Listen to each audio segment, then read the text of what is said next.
Hello बच्चों, तो चलिए इस प्रश्न को पढ़ते हैं। निम्नलिखित प्रत्येक के लिए वेन आरेख बनाइए। ए सर्वनिष्ठ बी का डैश। तो यहाँ पर देखो, ए सर्वनिष्ठ बी का डैश, इसके लिए हमें वेन आरेख बनाना है। तो प्रश्न में आगे बढ़ने से पहले इस प्रश्न से संबंधित जो मुख्य उदाहरण है उसकी हम चर्चा कर लेते हैं।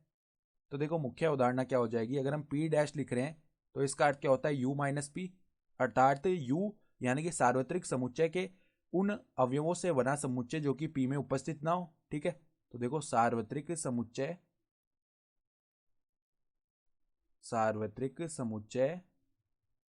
U के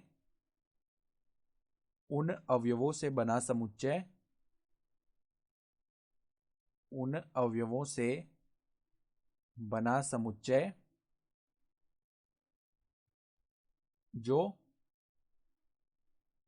P में उपस्थित न हो। ठीक है, ये होता है। तो अब देखना, हमें सबसे पहले ए सर्वनिष्ठ बी बनाना पड़ेगा, ए सर्वनिष्ठ बी के डैश के लिए। ठीक है, तो यहां पर देखो, हम मान लेते हैं इस प्रकार से ये पूरा एक यू समुच्चय अर्थात सार्वत्रिक समुच्चय है। ठीक है, तो ये पूरा का पूरा यू है। इसके अंदर हम दो समुच्चय ए और बी मान लेते हैं इस प्रकार के। ठीक है, ये तो ए हो गया और ये हो गया बी। ये दो समुच्चय आ गए हैं। तो अब इनका जो उभयनिष्ठ भाग होगा ना, वो होगा ए सर्वनिष्ठ बी। यानी वो अवयव जो ए और बी दोनों में आते हैं वो बनाते हैं ए सर्वनिष्ठ बी समुच्चय। तो ये जो देखो, इस काले रंग से छायांकित किए हैं हमने, ये किसको प्रदर्शित कर रहे हैं, ए सर्वनिष्ठ बी को। ठीक है, तो अब हम क्या करते हैं, हम क्या करेंगे, जब ए सर्वनिष्ठ बी का डैश निकालेंगे ना, तो अब इस भाग को छोड़कर यू का जो शेष भाग है, अर्थात ए सर्वनिष्ठ बी को छोड़कर यू का जो शेष बच गया भाग, वो पूरा ए सर्वनिष्ठ बी के डैश को प्रदर्शित करेगा। ठीक है, तो ए सर्वनिष्ठ बी का जो डैश है वो क्या आ जाएगा, देखो, इस भाग को छोड़ देते केवल, अर्थात यू के उस भाग को छोड़ देंगे जिसमें ए सर्वनिष्ठ बी आ रहा है।